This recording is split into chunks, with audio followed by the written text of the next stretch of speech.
Hello, I'm back. I just wanted to do another blog to, I'm mindful that I taketh away and I do not giveth back.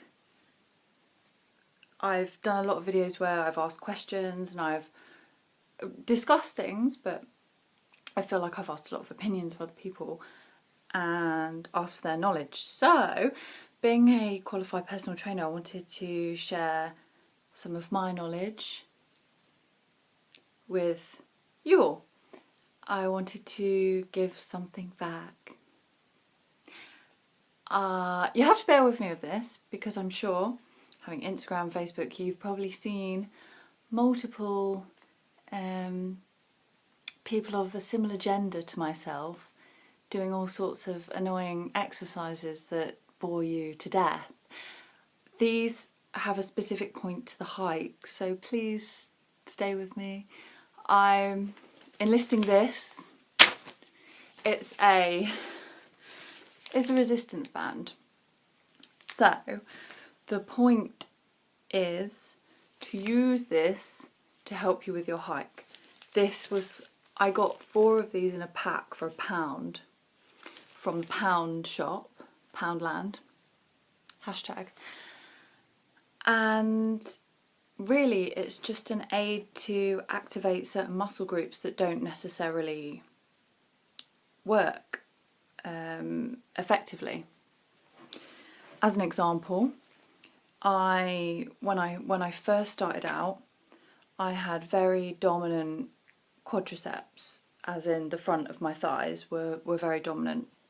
And when some of your muscles are dominant, you don't necessarily realise they are, but your posture is so slightly thrown off, so you can walk slightly forwards on the front of your legs, and it can make them stronger and stronger and stronger.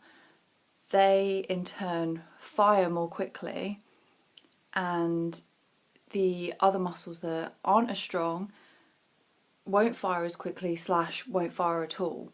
So we have to use methods to activate those muscles to get them to create muscle memory, so to make them realise, oh, I need to do something as well.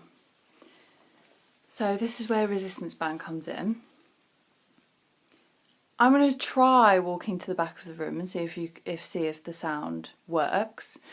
But if it doesn't, then you'll see me talking and there'll be no sound, and I'll put some nice subtitles somehow to explain what I'm actually doing over there. So, number 1, hip flexors.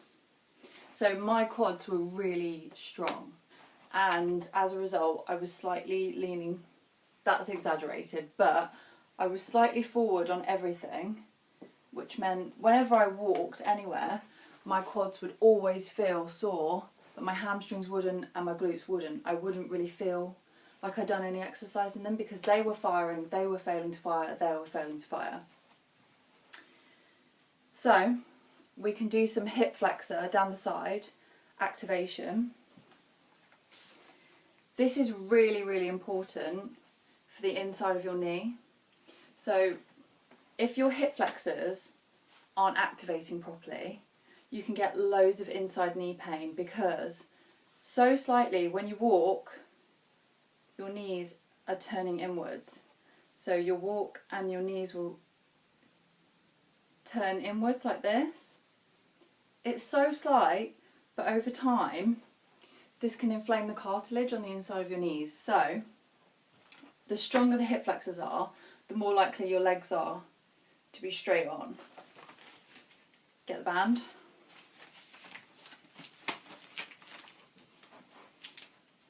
Put it like so, about halfway up the calf, and you're standing and moving outwards with the band. You want to try and avoid using your thigh to do it. You want to feel it here, so you're moving it out with this muscle, and you'll start to feel an ache here. And the same here. I probably would do 30 seconds on each side, fairly about this pace, and lift with that muscle, and then switch and do that 3 or 4 times on each side to make sure they're activated. Same with the glutes, your bum. You can lean on a wall, you could do whatever. If you haven't got the balance yet, get the band and go back like this. And you're really squeezing your bum when you do it. So try not to push with this or pull with these. You're really trying to just think about the muscle that you're using. So here. And switch.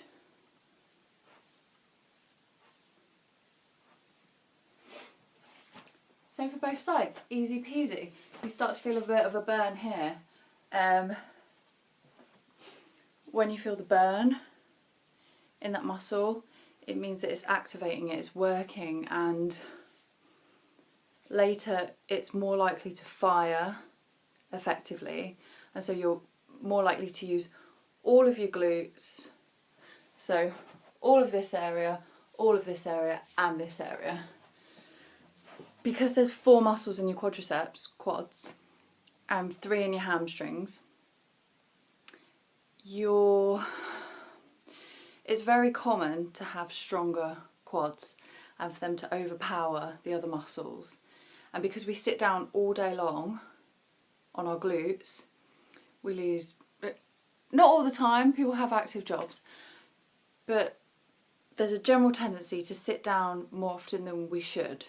So the glutes lose blood flow, they become less active, and then they don't fire as effectively. So those are both really, really helpful.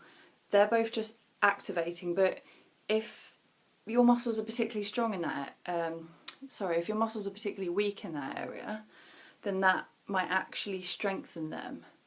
But you'll get to a point where that's not going to cut it. You need weight. So this is why people go to the gym. When they sit on the machine, in the chair machine, and they have the pads on the outside of their knees, and you see them pushing their legs apart, well, that's doing the hip flexors at the side, and that's why people do squats as well. So squats is another really good one to activate your glutes. It does work your legs front and back, but primarily it's supposed to be for your glutes. Here's a good squat. And I won't lie to you, my squats aren't perfect, especially under weight, but now I don't have any weight, I can probably show you a fairly good squat. So you're standing, feet hip width apart, probably feet slightly turned out to stop your knees collapsing in, and you're going down with a straight back, stomach in and down, knees pointing out, back up, squeeze your bum at the top, activates your glutes. From the side, now I'll show you a really common mistake.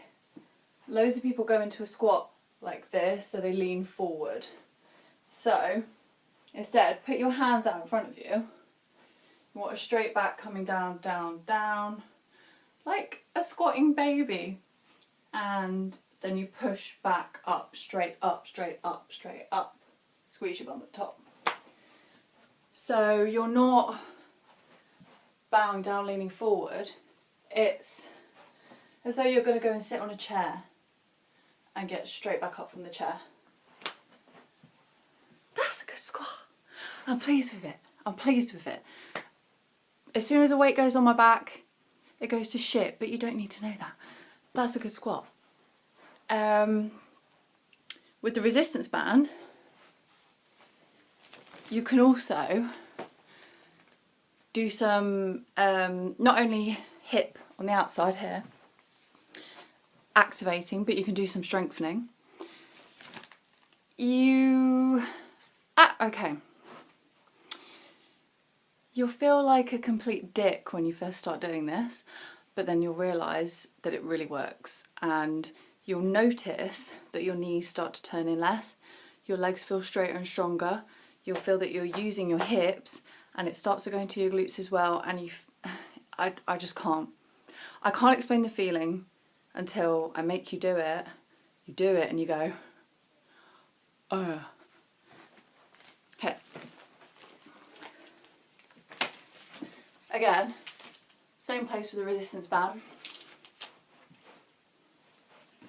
Go into a squat. So from the side, you're at a squat. Yeah?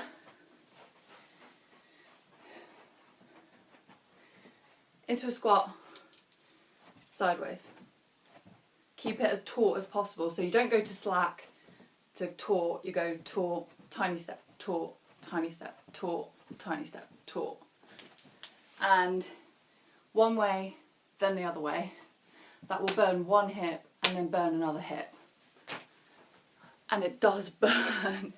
It burns. I've made my clients do it and I've seen a tear well up. I used to feel really sad about that at first when I started being a PT. I used to say, oh my God, are you okay? Is everything all right? And now I'm like, shut up, work harder. Namaste. So, yeah, there's a bit of something I know for a change that I can help you with. You're probably going to say, yeah, I already knew that. But if you didn't, I'm so glad that I've helped in some way. Get one of these. They're so cheap. They're really, really light. You can fit this in your pack. You can do a couple of hip activating and glute activating exercises in the morning. And then before you hike for the day. And then you're off. And then you're not just on your quads all day long, hammering your quads, hammering your quads. And you're also not having your knees turning in and grinding and grinding, grinding on the inside of your knee. You're having your legs at a nice, straight angle, using your hips and using your glutes. And that should really look after your knees a lot more, especially the inside of your knees, because before I learned all of this, I love to run. I was running, and I was running so forward on my quads, on the front of my thighs. I didn't realise it. And then also my hips weren't strong enough, so my knees were turning in. I got a really bad knee injury. I couldn't run for 3 months. So I really understand the importance of it.